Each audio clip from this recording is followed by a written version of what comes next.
드라마 더글로리를 보면은 박연진이 17년 전에 윤소희도 죽였고 현재 시점에서는 손명호를 죽였습니다. 손명호를 죽였다는 사실은 확실히 수사를 통해서 입증이 되는 게 나오는데 윤소희를 죽인 걸로도 처벌을 받은 걸까요? 라이터나 명찰을 들고 있는 그 상황만 가지고는 살해 행위를 했다고 증명하기는 어렵다고 보여집니다. 즉 폭행을 하다가 사망하는 경우 많이 있고 뒤로 넘어져서 내진탕으로 죽었다든지 싸우다가 뒷걸음치다가 떨어져서 죽었다든지 이랬을 때는 살인의 고의가 있다고 보기는 어렵겠죠. 따라서 그 지금에 나와 있는 그 증거만으로는 폭행치사로 인정될 텐데 그렇다면 공소시효가 10년이고 그것이 훨씬 지난 지금의 상황에서는 처벌하기 어렵기 때문에 아마도 검사는 그 피해 사실로는 공소 제기를 하지 않았을 것입니다. 따라서 윤소희가 사망한 것에 대해서는 처벌받지 않은 것으로 그렇게 생각이 됩니다. 만약에 검사가 이거는 살인을 할 의도가 있었던 명백한 살인이다라고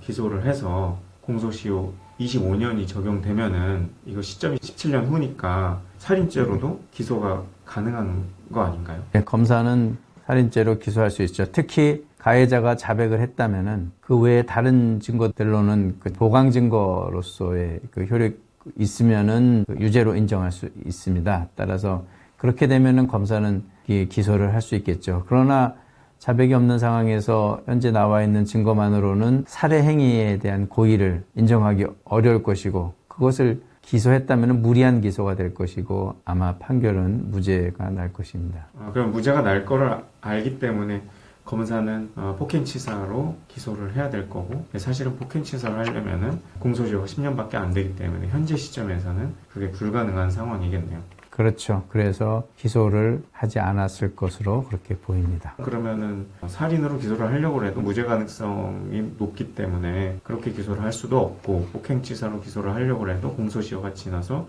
자백이 없는 이상은 윤소희를 죽였다는 사실을 입증할 수가 없겠네요. 그렇죠. 그 정황에서 사망한 것은 맞지만 가해자의 행위가 살해 행위였다고 증명할 것은 없는 것으로 보입니다. 근데 영화상에서는 라이터라든지 명찰이라든지 이게 굉장히 결정적인 증거로서 윤소희를 죽였다는 사실을 입증할 수 있을 것만 같이 나오거든요.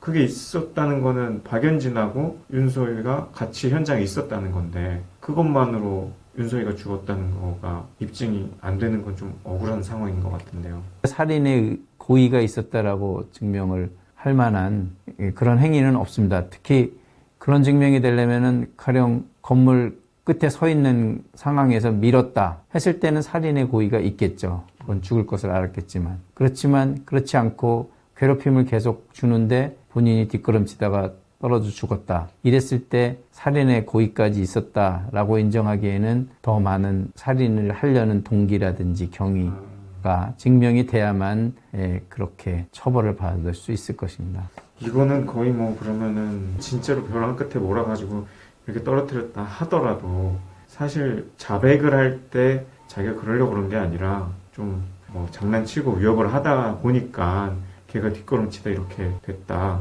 라고 해도 어떻게 CCTV가 없는 이상은 살인죄로 입증하기는 굉장히 어려운 상황이네요. 네, 그래서 보통 살인죄로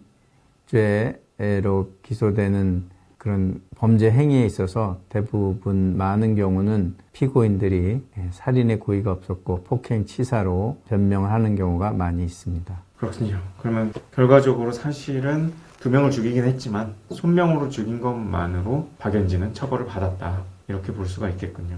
네, 그렇게 추측이 됩니다.